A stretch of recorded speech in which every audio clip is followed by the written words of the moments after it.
और बुलेटिन की शुरुआत 5 मिनट 25 अहम खबरों से कर रहे हैं। पुणे मामले में जांच तेज हो गई है। पुलिस स्टेशन के अंदर लगे सीसीटीवी जब्त कर लिए गए।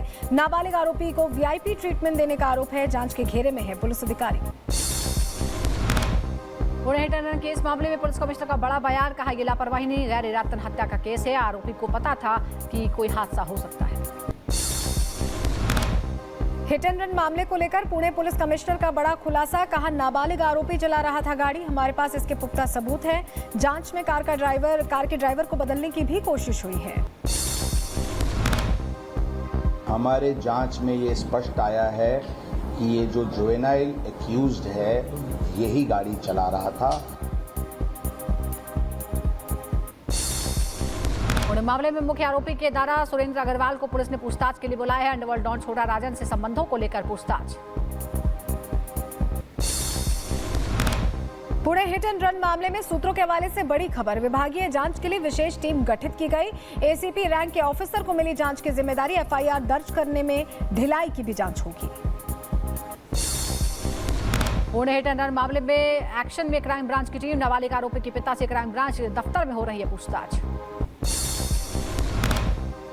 कलकत्ता हाई कोर्ट के फैसले पर बोले पीएम मोदी, ओबीसी आरक्षण पर विपक्ष की नजर। इन लोगों के लिए संविधान अदालत नहीं रखती मायने।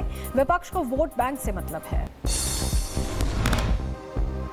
जो हमारे एससी, एसटी, ओबीसी समुदाय है जिनको आरक्षण दिया, ये कांग्रेस वाले और उनके साथी वो सारे आरक्षण आपके खत्म करके अपनी वोट बैंक, जो वोट जिहाद की बातें करते हैं, उन मुसलमानों को दे देना चाहते हैं। पीएम मोदी ने कहा, एक तरफ मोदी की गारंटी है, दूसरी तरफ कांग्रेस का बर्बादी का मॉडल है। सत्ता पाने के लिए कांग्रेस ने हिमाचल के लोगों से झूठ बोला। गिरिराज सिंह ने धार्मिक आरक्षण को लेकर उठाए सवाल। कहा, मुस्लिम आरक्षण के खिलाफ एकजुट हो हिंदू, वरना आने वाले दिनों में भारत बन जाएगा पाकिस्तान।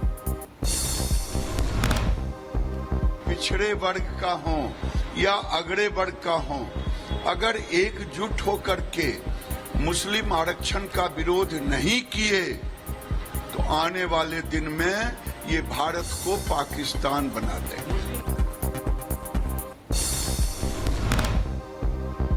जौनपुर लोकसभा सीट पर सपा उम्मीदवार के पक्ष में चुनावी रैली को संबोधित करने गए अखिलेश यादव का बड़ा दावा। कहा, बीजेपी का यूपी की 80 सीटों पर सफाया हो रहा है। जौनपुर में आपको दिखाई नहीं दिया, जेल भेज दिया, फिर जेल से बाहर ले लिया, फिर बसपा की टिकट कटवा दी, फिर बसपा से टिकट दिलवा दी। ये गणित क्या जनता नहीं समझती है?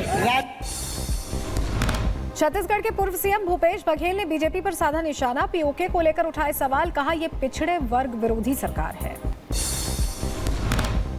केदारनाथ दर्शन के लिए जा रहे श्रद्धालुओं के हेलीकॉप्टर की आपात लैंडिंग करानी पड़ी। पायलट के सूझबूझ से सुरक्षित लैंडिंग हो गई। सभी यात्री सुरक्षित। उत्तर प्रदेश के कानपुर देहात में दो पक्षों में जमकर चले लाठी डंडे। गोलगप्पे को लेकर दो पक्षों में फायरिंग हो गई। फायरिंग में एक महिला समेत 2 लोगों के घायल होने की खबर। कर्नाटक के बेलगावी में मामूली विवाद को लेकर 2 गुटों में जमकर पत्थर चले। पथराव में 8 पुलिसकर्मी जख्मी हो गए। झड़प का वीडियो भी सामने आया। बेलगावी झड़प मामले में पुलिस की कार्रवाई। मामले में पुलिस ने दर्ज की एफआईआर। इलाके में भारी पुलिस बल भी तैनात।